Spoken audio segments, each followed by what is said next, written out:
Today we'll be doing a tutorial on how to read data out of an Excel file with Python. And in order to do this, we're going to rely on a package called XLRD, which we have to download and install. So let's go ahead and do that first. So if you open up the command prompt and just do a pip install, so pip install XLRD. I have this already installed, so I will pass that part. So next, let's open up idle. Idle, okay. Let me set this window a little bit. Okay, so first thing we do is import XLRD. Okay. Next we're going to specify the location of our Excel file. So for me it's going to be this data.xlsx file. So file allocation is equal to C drive users and data.xlsx. Okay. Next we need to open up the workbook. So workbook is equal to xlrd.open workbook. Pass in our file location. Okay. And now with the workbook we can open up the different sheets in our spreadsheet. So let me just show you the structure of the spreadsheet file. So we have this one Excel file with two sheets, right? We're going to open up sheet 1. So let's do that now. So we're basically going to do sheet is equal to workbook dot sheet by index. And everything is 0 based in XLRD. So if we want to open up the first sheet, we actually have to send in 0 as the index. Okay? Okay, we want to spell workbook right. So let's try that again. Workbook. Okay, we got our sheet. So now we can start reading the data from the sheet. So if you want to read the very first value, say name, again everything is 0 based here, so if you want to read data from column 1, you actually have to pass in 0 for the column index. So it's going to be 0, 1, 2, 3, and the same thing applies for rows, so the 0, 0, 0, 1, 2, 3. Okay. So let's read out the very first value, which is going to be sheet, cell, value. First we pass in the row 0, and then we pass the column, also column 0, and we get back a name. And that is indeed the very first value.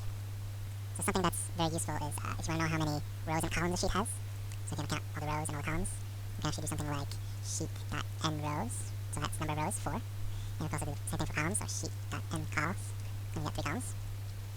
So what happens if we want to read a specific row? For example, we want to read out all the values for, say, row 0. We can loop over all the values in that row, like so. So say for call in range sheet.nCols, we can do something like sheet.cell value to be row 0 and columns could be call. Let's print this out.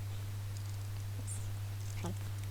Okay, so we get name, favorite, DOB, so we looped over everything there. We could do the same thing for, let's say, Bob, which is row 2. So we just type in the index of that row, and we get all the information for that row. Now let's try reading in all the data in that sheet.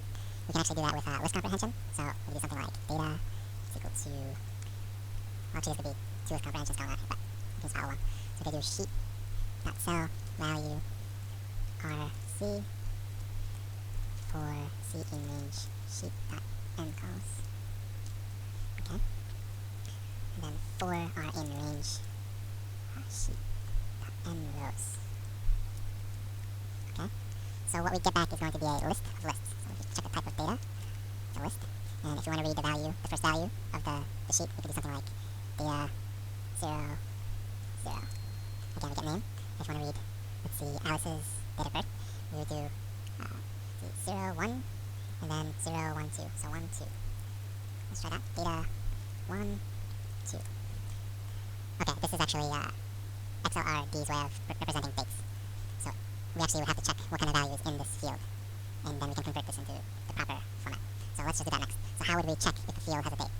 Well, XLRD has a way to check the type of cell value that you're dealing with. So we can try this again. So let's do something like XLRD.cell type.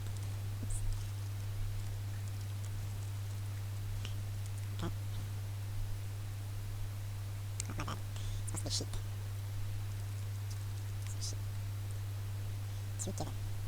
Actually, what I think I'm supposed to do is something like this. So do sheet.cell type as 1 dash 2. Okay, so we get back this integer. In XLRD, when you call cell type, you always get some kind of number, and that number actually represents something. In order to know what that means, you have to go and check the docs. So you want to go to this site, and this page, and scroll down to the cell class, and then the type number will tell you what kind of value is in that cell. So we got cell type 3, so 3 is a date, and that is indeed a date. Okay, let's make this more useful by converting this into a Python datetime. So first let's extract the value from that cell. So we can do Excel time is equal to sheet.cell value. And maybe 1, 2, okay. So now we want to convert this into a time tuple. So time tuple is equal to xlrt.xl date as tuple. So then we pass in the Excel time variable. And date mode will be 0. Okay. So now we can take the time tuple and pass it into a Python datetime method and get back the datetime object. So let's import datetime. So let's do a print datetime.datetime time tuple. No, my bad. I want to get all the stuff out of our tuple. Okay, there you go. So 1990. Right there. Yep. That is indeed our date. Okay, well, thank you for watching this tutorial. Hope it wasn't too messy. If you have any questions, feel free to ask in the comment section below. And see you next time.